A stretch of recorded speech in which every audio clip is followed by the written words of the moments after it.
Welcome back. Let's try reading again. Was so much noise 1 hour ago. There was cutting the grass. I forgot to put this video public.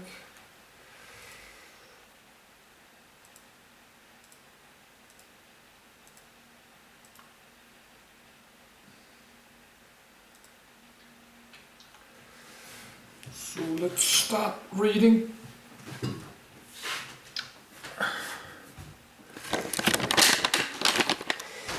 So now the sun is shining again. Just follow this, but I'll not read more today, I think, because I start to get tired.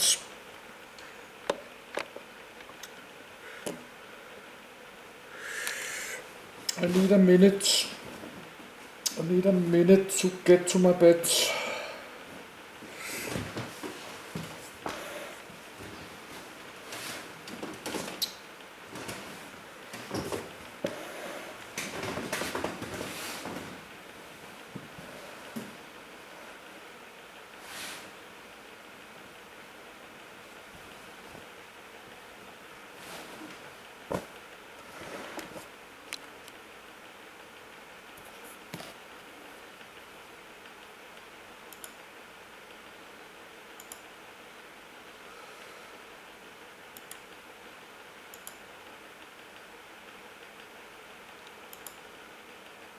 Tibetan Plateau.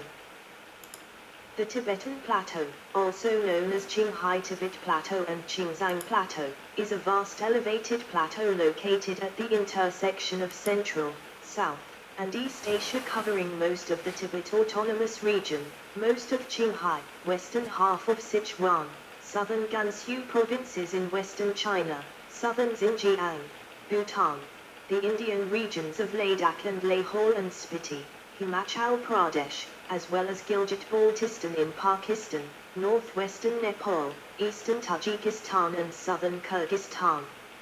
It stretches approximately 1,000 kilometers, 620 mi, north to south and 2,500 kilometers, 1,600 mi, east to west. It is the world's highest and largest plateau above sea level, with an area of 2,500,000 square kilometers, 970,000 square mi, about 5 times the size of metropolitan France. With an average elevation exceeding 4,500 meters, 14,800 feet, and being surrounded by imposing mountain ranges that harbor the world's two highest summits, Mount Everest and K2. The Tibetan Plateau is often referred to as the roof of the world. The Tibetan Plateau contains the headwaters of the drainage basins of most of the streams and rivers in surrounding regions. This includes the 3 longest rivers in Asia, the Yellow, Yangtze, and Mekong. Its tens of thousands of glaciers and other geographical and ecological features serve as a water tower, storing water and maintaining flow. It is sometimes termed the third pole because its ice fields contain the largest reserve of fresh water outside the polar regions. The impact of climate change on the Tibetan Plateau is of ongoing scientific interest. Description, edit. The Tibetan Plateau is surrounded by the massive mountain ranges of high mountain Asia. The plateau is bordered to the south by the inner Himalayan range, to the north by the Kunlun Mountains, which separate it from the Tarim Basin, and to the northeast by the Chilean Mountains, which separate the plateau from the Hexi Corridor and Gobi Desert. To the east and southeast the plateau gives way to the forested gorge and ridge geography of the mountainous headwaters of the Salween, Mekong, and Yangtze rivers in northwest Yunnan and western Sichuan, the Hengduan Mountains. In the west, the curve of the rugged Karakoram range of northern Kashmir embraces the plateau. The Indus River originates in the western Tibetan Plateau in the vicinity of Lake Manasarovar. The Tibetan Plateau is bounded in the north by a broad escarpment where the altitude drops from around 5,000 meters, 16,000 feet, to 1,500 meters, 4,900 feet, over a horizontal distance of less than 150 kilometers, 93 mi. Along the escarpment is a range of mountains. In the west, the Kunlun Mountains separate the plateau from the Tarim Basin. About halfway across the Tarim, the bounding range becomes the Altinta, and the Kunluns, by convention, continue somewhat to the south. In the V formed by this split is the western part of the Kadam Basin. The Altinta ends near the Dangjin Pass on the Dunhuang Gomud Road. To the west are short ranges called the Dang, Yima, Shul, and Chilai Nanshans. The easternmost range is the Chilean Mountains. The line of mountains continues east of the plateau as the Chilning, which separates the Ordos Plateau from Sichuan. North of the mountains runs the Gansu or Hexi corridor, which was the main Silk Road route from China proper to the west. The plateau is a high-altitude arid steppe interspersed with mountain ranges and large brackish lakes. Annual precipitation ranges from 100 to 300 millimeters, 3.9 to 11.8 in, and falls mainly as hail. The southern and eastern edges of the steppe have grasslands that can sustainably support populations of nomadic herdsmen, although frost occurs for 6 months of the year. Permafrost occurs over extensive parts of the plateau. Proceeding to the north and northwest, the plateau becomes progressively higher, colder, and drier, until reaching the remote Changtang region in the northwestern part of the plateau. Here the average altitude exceeds 5,000 meters, 16,000 feet, and winter temperatures can drop to 40 degrees C, 40 degree F. As a result of this extremely inhospitable environment, the Changtang region, together with the adjoining Kekeksalai region, is the least populous region in Asia and the third least populous area in the world after Antarctica and northern Greenland. Geology and Geological History, edit. This section needs expansion. You can help by adding to it. January 2011. Main article, Geology of the Himalayas. The geological history of the Tibetan Plateau is closely related to that of the Himalayas. The Himalayas belong to the alpine orogeny and are therefore among the younger mountain ranges on the planet, consisting mostly of uplifted sedimentary and metamorphic rock. Their formation is a result of a continental collision or orogeny along the convergent boundary between the Indo-Australian Plate and the Eurasian Plate. The collision began in the Upper Cretaceous period about 70 million years ago, when the north-moving Indo-Australian Plate, moving at about 15 centimeters, 6 in, per year, collided with the Eurasian Plate. About 50 million years ago, this fast-moving Indo-Australian Plate had completely closed the Tethys Ocean, the existence of which has been determined by sedimentary rocks settled on the ocean floor, and the volcanoes that fringed its edges. Since these sediments were light, they crumpled into mountain ranges rather than sinking to the floor. During this early stage of its formation in the late Paleogen, Tibet consisted of a deep paleovalley bounded by multiple mountain ranges rather than the more topographically uniform elevated flat land that it is today. The Tibetan Plateau's mean elevation continued to vary since its initial uplift in the Eocene.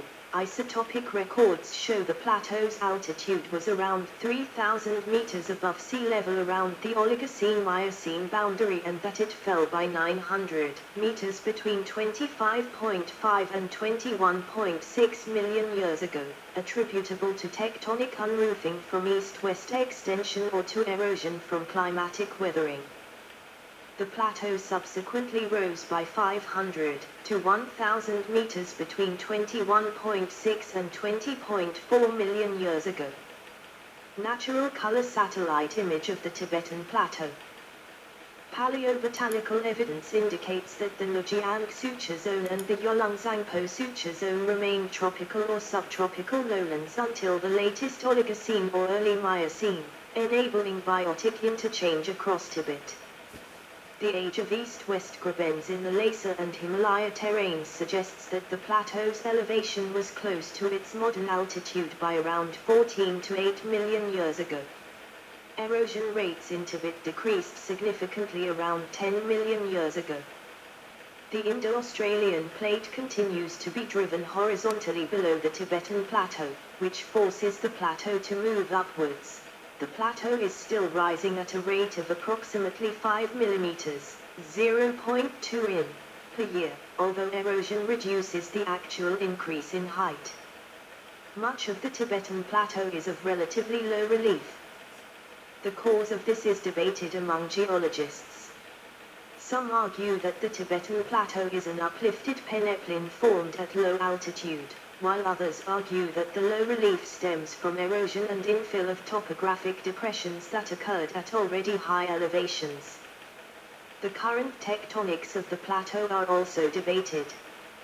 The best regarded explanations are provided by the block model and the alternative continuum model. According to the former, the crust of the plateau is formed of several blocks with little internal deformation separated by major strike-slip faults. In the latter, the plateau is affected by distributed deformation resulting from flow within the crust. Environment, edit. The Tibetan Plateau supports a variety of ecosystems, most of them classified as montane grasslands. While parts of the plateau feature an alpine tundra-like environment, other areas feature monsoon-influenced shrublands and forests. Species diversity is generally reduced on the plateau due to the elevation and low precipitation. The Tibetan Plateau hosts the Tibetan wolf, and species of snow leopard, wild yak, wild donkey, cranes, vultures, hawks, geese, snakes, and water buffalo. One notable animal is the high-altitude jumping spider, that can live at elevations of over 6,500 meters, 21,300 feet. Ecogens found on the Tibetan Plateau, as defined by the Worldwide Fund for Nature, are as follows. 1. The Pamir Alpine Desert and Tundra covers the western end of the Tibetan Plateau where it transitions to the Pamir Mountains. 2. The North Tibetan Plateau Kunlun Mountains Alpine Desert covers the northwestern limits of the Tibetan Plateau along the Kunlun Mountains. 3. The Karakoram West Tibetan Plateau Alpine Steppe covers the westernmost parts of the Tibetan Plateau and Ladakh. 4. The northwestern Himalayan alpine shrub and meadows on the edges mountains bordering the extreme west of the Tibetan Plateau. 5. The central Tibetan Plateau alpine steppe covers most of the central portions of the Tibetan Plateau and the eastern Changtang. 6. The western Himalayan alpine shrub and meadows covers the southwestern plateau in the Garada Valley region. 7. The Kadam Basin semi-desert located in the Kadam Basin on the northern Tibetan Plateau. 8. The Chilean Mountains subalpine meadows covering the Chilean Mountains in the northernmost portions of the plateau. 9. The Chilean Mountains conifer forests covering parts of the mountain ranges in the northeastern Tibetan Plateau.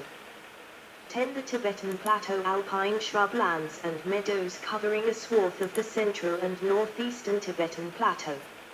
11. The Yolangzangpo arid steppe in the Yolangzangpo River Valley, where most of the permanent human population on the Tibetan Plateau lives. 12. The eastern Himalayan alpine shrub and meadows cover the southern Tibetan Plateau on the north side of the Himalayas.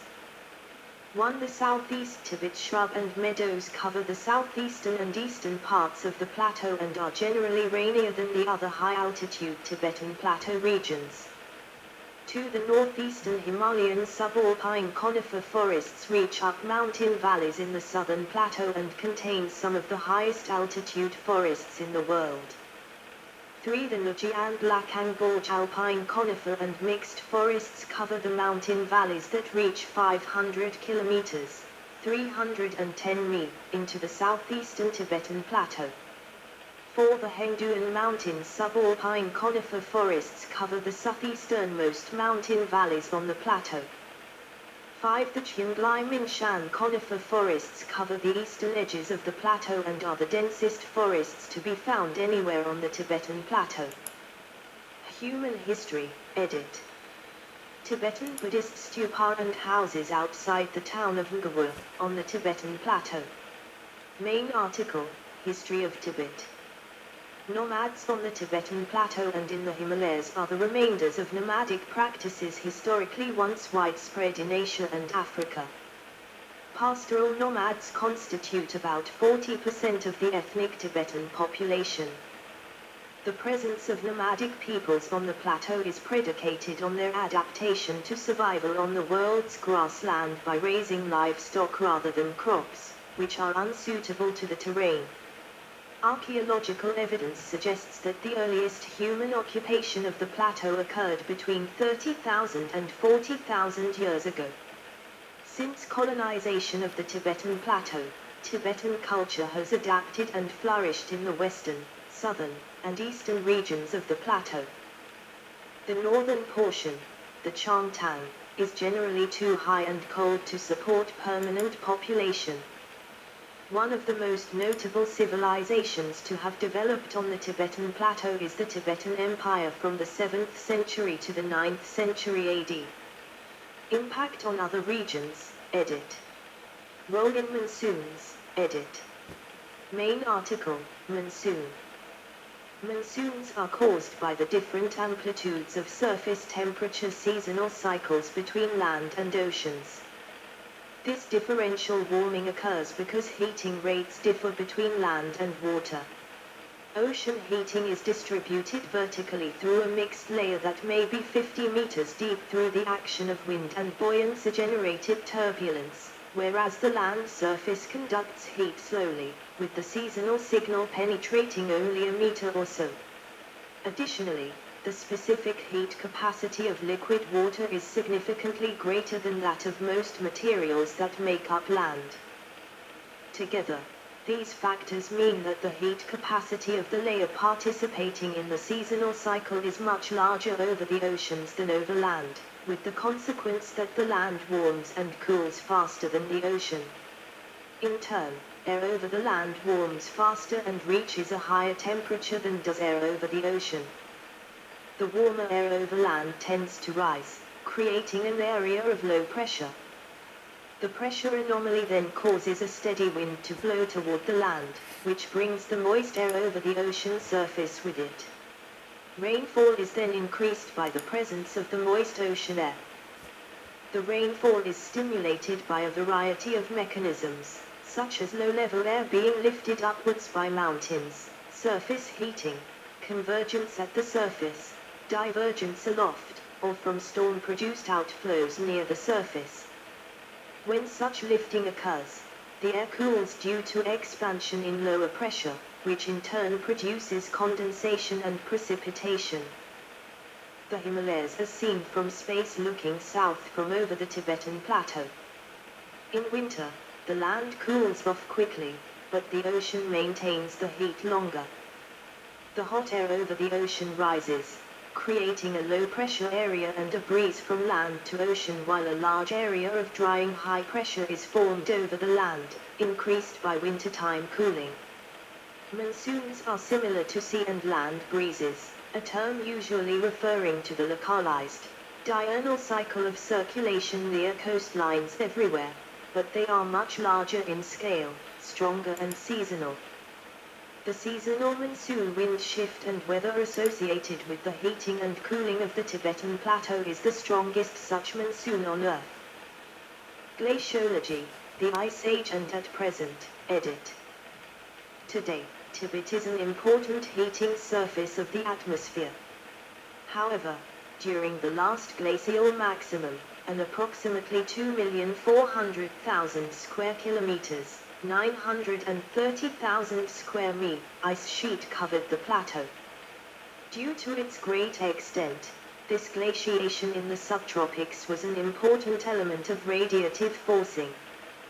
With a much lower latitude, the ice in Tibet reflected at least 4 times more radiation energy per unit area into space than ice at higher latitudes. Thus, while the modern plateau heats the overlying atmosphere, during the last ice age it helped to cool it. This cooling had multiple effects on regional climate. Without the thermal low pressure caused by the heating, there was no monsoon over the Indian subcontinent. This lack of monsoon caused extensive rainfall over the Sahara, expansion of the Thar Desert, more dust deposited into the Arabian Sea, and a lowering of the biotic life zones on the Indian subcontinent. Animals responded to this shift in climate, with the Javan Rusa migrating into India. In addition, the glaciers in Tibet created meltwater lakes in the Kadam Basin, the Tarim Basin, and the Gobi Desert, despite the strong evaporation caused by the low latitude. Silt and clay from the glaciers accumulated in these lakes. When the lakes dried at the end of the Ice Age, the silt and clay were blown by the downslope wind of the plateau. These airborne fine grains produced the enormous amount of loess in the Chinese lowlands. Frozen biological samples, edit.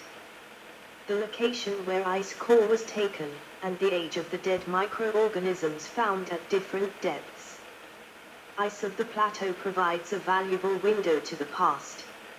In 2015, researchers studying the plateau reached the top of the Guria Glacier, with ice thickness of 310 m, 1,020 feet, and drilled to a depth of 50 m, 160 feet, in order to recover ice core samples.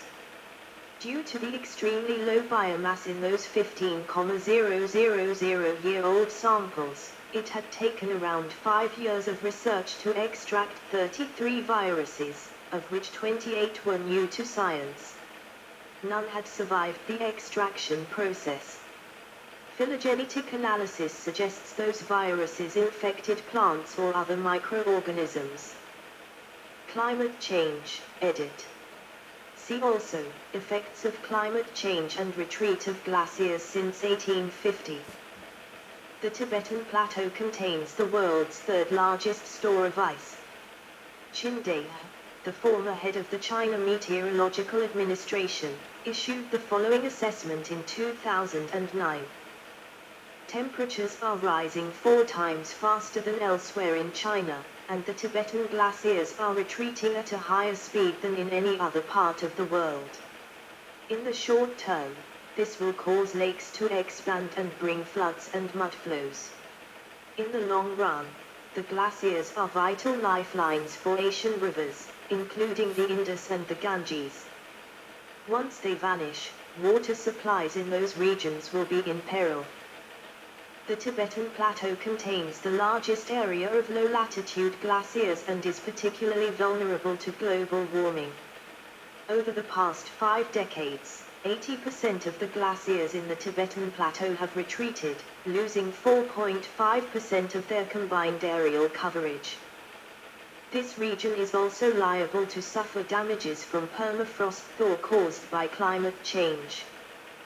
This section is an excerpt from Permafrost Infrastructure. Edit.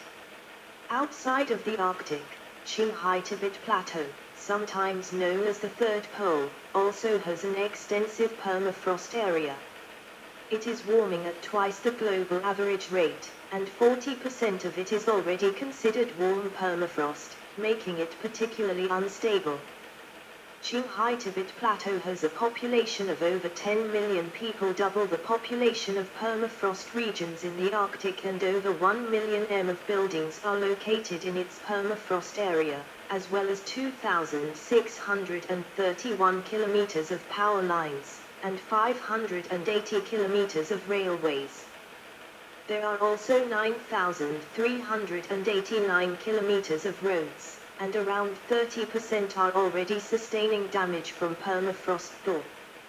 Estimates suggest that under the scenario most similar to today, SSP 2-4.5, Around 60% of the current infrastructure would be at high risk by 2090, and simply maintaining it would cost $6.31 billion, with adaptation reducing these costs by 20.9% at most. Holding the global warming to 2 degrees Celsius, 3.6 degrees Fahrenheit, would reduce these costs to $5.65 billion, and fulfilling the optimistic Paris Agreement target of 1.5 degrees Celsius, 2.7 degrees Fahrenheit, would save a further $1.32 billion. In particular, fewer than 20% of railways would be at high risk by 2100 under 1.5 degrees Celsius, 2.7 degrees Fahrenheit, yet this increases to 60% at 2 degrees Celsius, 3.6 degrees Fahrenheit, while under SSP 5-8.5, this level of risk is met by mid-century. See also, edit. 1. Annexation of Tibet by the People's Republic of China. 2. Bayan-Ha Bloc. 3. Central Tibetan Administration. 4. Geography of Tibet. 5. Geology of the Himalaya. 6. Tibet, 1912-1951. 7. Tibetan culture. 8. Tibetan sovereignty debate. 9. Tibetan diaspora. Notes, edit.